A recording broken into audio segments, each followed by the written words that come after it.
In introducing our guest for the day, Dr. Sanjay Sarma from MIT. He's the Director of Digital Learning at MIT. He's also on the board of edX, which is a joint enterprise of Harvard and MIT. Essentially, a silent revolution in making. Never before, the best of the education was accessible to the masses in an open source framework as it has become possible today. And what is most gratifying, and when I asked him this question as to where do you get the most students, and of course that story he will tell himself, but I must add that India is the contributor, the largest contributor. More than 300,000 students who are availing of this open source learning platform are from India. So naturally, students have had no hesitation in taking to this platform. Will our institutions also overcome the same inertia that we often find in many things, and we equally will take it to this platform with equal alacrity is something that we need to see. Prof. Sanjay Sharma is also known for his path-bearing contributions in RFID. I mean, that great thing that we all take for granted was his contribution when he was at Berkeley. He has got numberless awards. He has also been running now a Tata Innovation Program, which is a program for training Indian talent for designing and combining design with engineering for meeting Indian needs. So there are many outstanding responsibilities that he shoulders. Today we will have an opportunity to listen to him and also, for all that we know, get on board on this wonderful platform of massively open online courses. Sanjay. Thank you, Professor Anil. No, I can see your stuff. Thank you.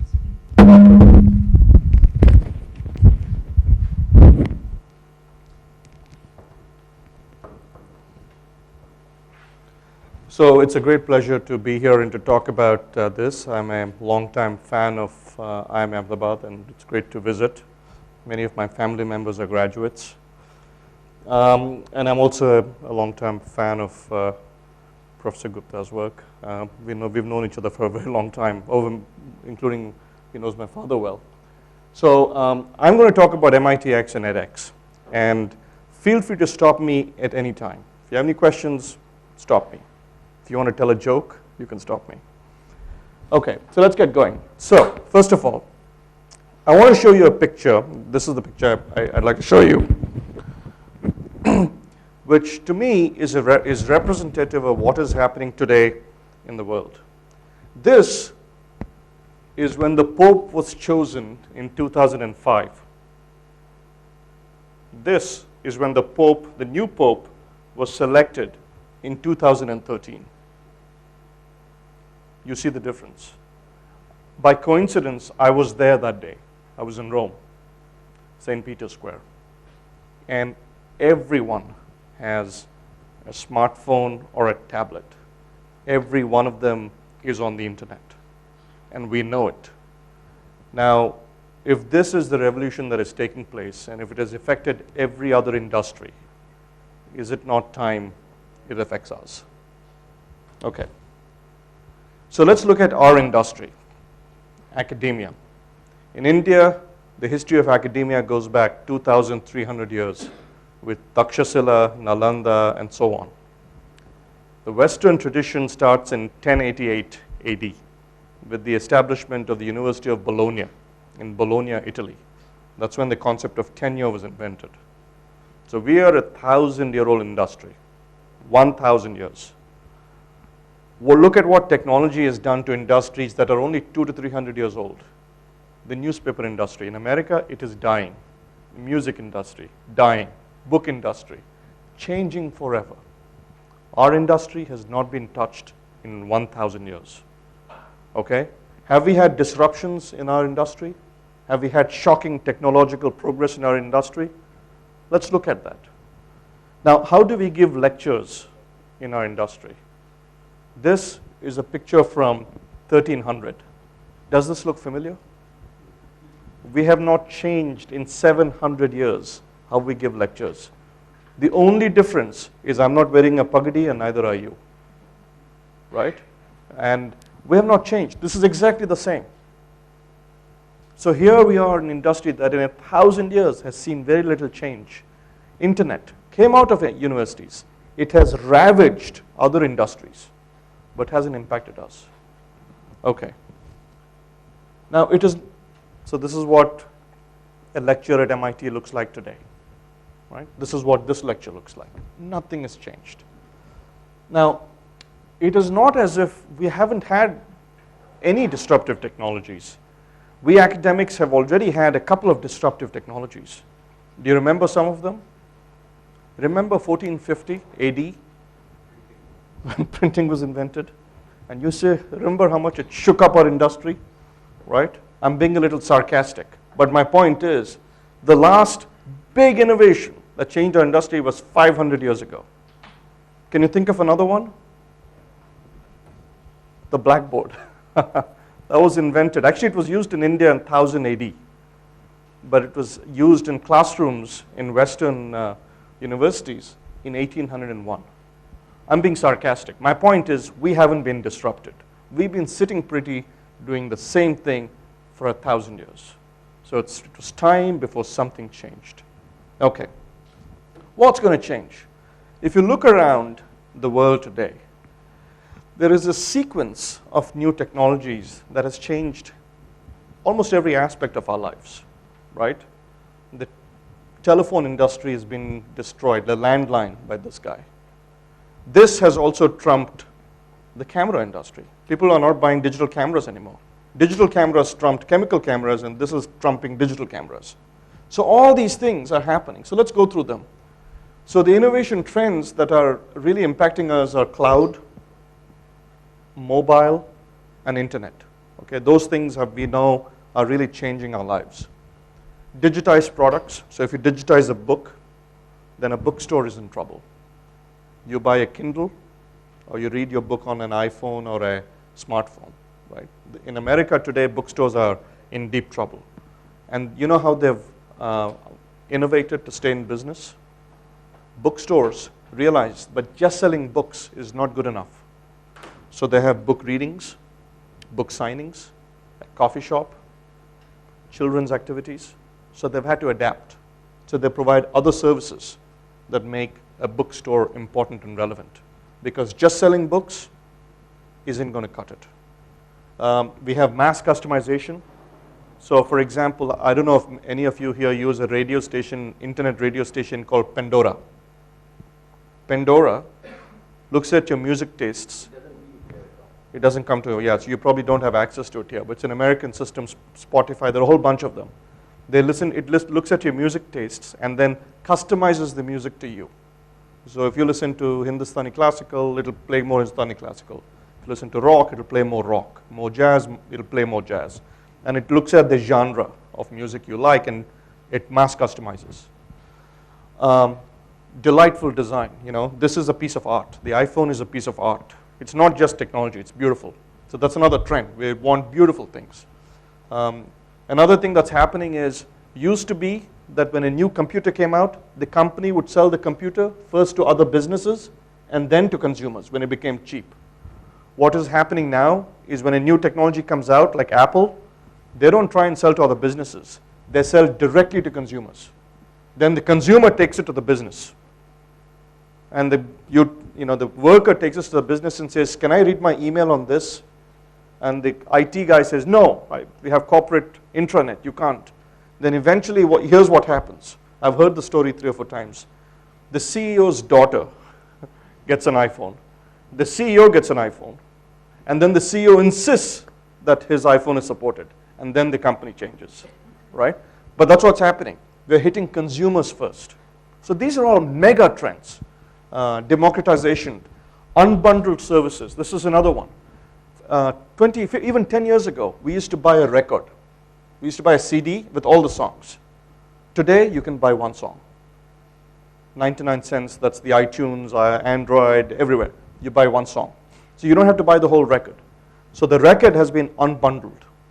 So these are some mega trends, right? Crowdsourcing is another one. Anyway, another interesting thing is big ideas.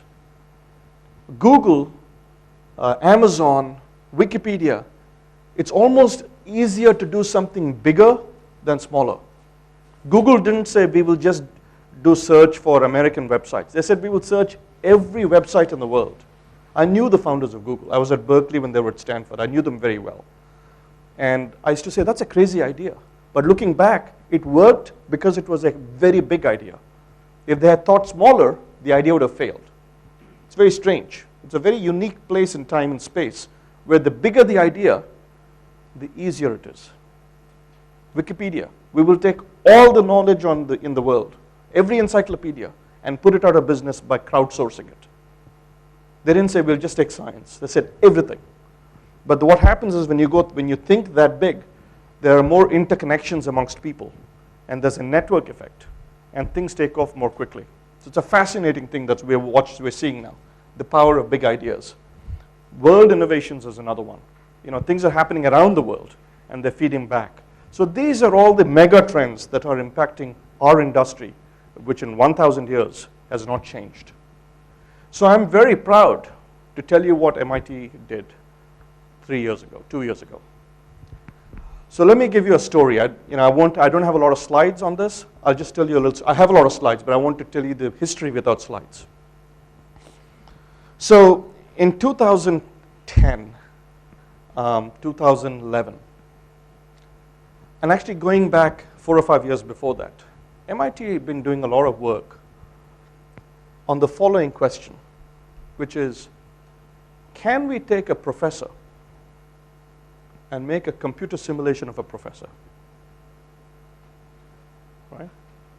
In other words, can we make a computer robot professor using artificial intelligence, et cetera, et cetera?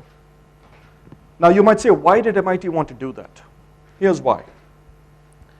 We find at MIT and other schools around the country, around the world, that when we give lectures to our students, frankly, our students fall asleep. It's true. It's natural. It's human. Because you take a certain amount of information, then you miss something, and then you don't get the rest of the stuff because you miss something, right? And so then you tune out. And if the professor is speaking for an hour, and you've lost the professor in the first 15 minutes, then the remaining 45 minutes, it's hard to take the information and build on top of it. Number one. Number two, there is also a lot of pedagogical evidence that when the student is actually engaging, they learn. But if they're just listening, as you are to me now, it's easier to tune out. So, and I had this personally, something like this happened to me a few years ago. I was teaching my class, I was teaching them welding. Okay? And it was the physics of welding, arcs, how the arc forms, heat transfer, material science. And I realized, oh my God, I have given the same lecture 15 times. And I remember thinking, just imagine if last year, if I just videoed my lecture and showed it to my students, this year I could have welded with them in the classroom. They would have smelt it. They would have seen the heat, the light, the flashing. They would have seen that I like to weld. This is my hobby. But I'm not a great welder. They could have seen what a okay weld is. And I could have brought in a professional to show what a great weld is. I could have shown them the welding equipment. I could have disassembled it. They would have learned if I'd done that. But if they just sat in class and watched me just speak, comes in through 1 ear, something stays, something goes out, it is not experiential learning. So for many years, MIT has been thinking, how can we make a robot professor so that the students can get the lecture before the class, and in the class, we do magic, which is you really nail learning. MIT's whole principle is learning by doing. But the more time we waste on lectures, the less time we can spend on doing. So for years, we've been thinking, how do you create a robot professor where you can deliver the lecture, but also make sure the students understood before they came into class? So I'll tell you what we did, but let me tell you how it all happened. So in 2012, after a lot of discussions, a colleague of mine, someone I'm very proud of, Anant Agarwal, he went to the president of MIT and said, Raphael, his name is Raphael, at that time he was the provost, he said, Raphael, I want to try an experiment. I think we have all the technologies in place to do something that we've always dreamt of doing, which is computer-based teaching, online teaching. Now, online learning has existed for 180 years since the invention of radio. But he wanted to do 2 or 3 more things, which I'll tell you in a second. And so he launched the class. This is classical disruptive innovation. He and a bunch of students wrote the software. It was his class, Circuits and Systems. He launched the class. By the way, he, like me, is an IIT graduate, right? Which is why both he and I are going around the country in India saying, guys, folks, friends, relatives, bandhu, this is an opportunity. Please wake up to it, right? So he developed this class, and he thought he would get 5,000 attendees. At the same time, Stanford was already teaching a class, so MIT to move fast. But Stanford decided to do private companies. And MIT decided we will do not-for-profit, open source. So he launched the class, and he got 155,000 students. 155,000 students signed up. The system worked. I'll tell you what it did in a minute. Then, this is all within the last 2 years. Right now, we're in July of 2013. I'm talking about January, February of 2012. So he launched the class. About 5 to 10% of the students actually finished the class. Given that it's free and people are just signing up, that's a pretty good success rate. He had taught more classes in 1 semester than in his entire career. Okay? So at the end of the summer, once he finished the class, he was very tired, but he was very excited. So we, MIT, went down to our friends down the street, Harvard University, and we said, guys, we're onto something. So Harvard came on board, MIT came on board, and we launched a new not-for-profit entity. We invested $30 million each. The idea is free world education, an open source platform. We decided that after 1,000 years of academia doing nothing to disrupt itself, we would disrupt ourselves. And that's how edX was launched. And of course, once it was launched, it was in the press a lot. It is in the New York Times probably once a week, maybe twice a week. Okay? And it's been in all the newspapers around the world. You've seen a lot of press about it, a lot of excitement.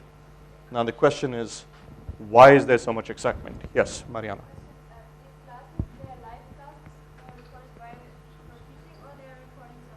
Good question. Next slide. But see, that's an engaged participant, right? So please feel free to interrupt me. This is great. Okay. So just to again show you that slide again, I'm going to answer your question now, just now. Next slide.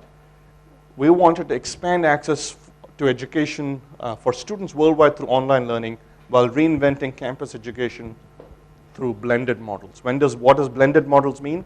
A model where students do online with videos, which I'll tell you, and in the classroom, we do discussions, engagement, projects, problem solving, field work, etc., etc. So the students are awake and engaged. Okay. Before I go any further, I want to show you this picture. Excuse me. This picture. These are 7 young people from a country far away from America who took signals and systems. Can you guess which country this is? Mongolia. This is Mongolia. Okay. So these are 7 students after the 155,000 students who took the class. And by the way, this young man scored a perfect score in every homework, every midterm, and the final exam. And he's going to join MIT this fall. He got admitted. Also, a young man from India was admitted. Okay, and a young lady from maybe Pakistan. I'm not sure which other country. Okay, so coming back to Mariana's question, what are we doing? Oops, I'm going backwards. Excuse me. Okay. Okay. So this is Mongolia. Okay. So what do we do? There is a lot of pedagogical literature that shows that videos work very well. Okay? Number one. Now, one of the things that the pedagogical literature, the research shows, is students, not just students today, but students over the last 30, 40 years, their ideal attention span for absorbing new things is 10 to 15 minutes. Why is that? Because when you get new information, you need to process it so that you can file it away. Okay? Now, I'll tell you why videos work and lectures don't. Can you imagine at the Indian Institute of Management or any other university giving a 15-minute lecture? It's impossible because of the logistics. Because just to set up the lecture takes 15 minutes. And if you break in 15 minutes, right, it's impossible. So our lectures by definition are 1 hour or 90 minutes.